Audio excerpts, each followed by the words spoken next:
వాక్యం చదువుకున్నామండి. కీర్తనలు 91 1 నుంచి 10 వచనాల వరకు మనం చదువుకున్నామండి. మహోన్నతుని చాటున నివసించువాడే సర్వశక్తి నీడను విశ్రమించువాడు. ఆయనే నాకు ఆశ్రయము, నా కోట, నేను నమ్ముకొనిన నా దేవుడని నేను యెహోవాను గూర్చి చెప్పుచున్నాను. వేటగాని ఊరిలో నుండి ఆయన నిన్ను విడిపించును, నాశనకరమైన తెగులు రాకుండా నిన్ను రక్షించును. ఆయన తన రెక్కలతో నిన్ను కప్పును, ఆయన రెక్కల క్రింద నీకు ఆశ్రయము కలుగును.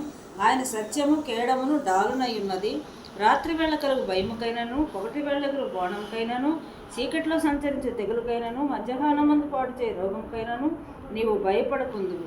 నీ ప్రక్కన 1000 మంది పడినాను, నీ కుడి ప్రక్కన 10,000 మంది కూలినాను, అపాయము నీ యొద్దకు రాదు.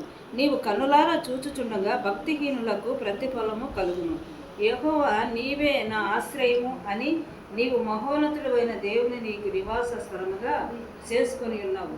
నీకు అపాయం ఏమీయో రాదు, ఏ తెగులు నీ గుడారమును సమీపించదు.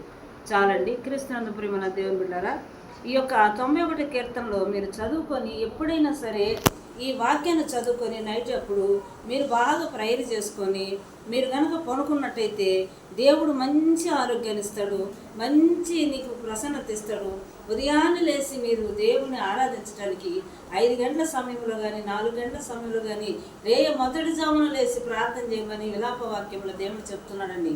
క్రీస్తునందు ప్రియమైన దేవుని బిడ్డారా, మొదటి జామున లేచి నీ దేవునికి నువ్వు ప్రార్థించము, నీళ్లు కుమ్మరించినట్టు నీ హృదయాన్ని ప్రభు సన్నిధిలో కుమ్మరించమని దేవుడు చెప్తున్నాడండి. అదేవిధంగా ఈ నైట్ సమయంలో మీరు పనుకోబోయేటప్పుడు ఏం చేస్తారంట, 91 కీర్తన చదువుకొని ఆ మాటలు మీ హృదయంలో ధ్యానించుకొని ఆ మాటల ప్రకారం మీరు ఉదయాన్నే లేచి హుషారుగా పనులు చేసుకుంటూ దేవుని ఆరాధించుటకు దేవుడు గొప్ప అవకాశాన్ని, గొప్ప ఆశీర్వాదం ఇస్తాడండి. అదేనండి కింద వచ్చిన లాస్ట్ వచ్చిన చదువుకుందామండి. శ్రమలో నేను అతనికి తోడయిందును, అతను విడిపించి అతను గొప్ప చేసేదను, దీర్ఘాయుష్యత అతని తృప్తిపరిచేదను, నా రక్షణ అతనికి చూపించేదని అంటున్నాడండి. ఇప్పుడు మనం దేవుని బిడ్డారా, మనకి ఎప్పుడు ఎల్లప్పుడూ దేవుడు మంచి ప్రసన్నత, మంచి ఆశీర్వాదం ఇస్తాడండి. అలాంటి వాక్యాన్ని మనం చదువుకొని మనం ఎంతగానో ఆరోగ్యంగా ఉండాలంటే ఇక ఏమంటున్నాడంట 23వ కీర్తనలో, నీవు దీర్ఘాయుష్మంతులనవుతూ నీ యొక్క సన్నిధిలో నివాసం చేస్తానంటున్నాడండి. ప్రియమైన దేవుని బిడ్డారా, నీవు బ్రతుకు దినములన్నీ నా కృపాక్షేమములని వెంటవచ్చును, చిరకాలము నా మందిరములో నివాసము చేయదుగా కానీ వాక్యం సెలవిస్తుందండి.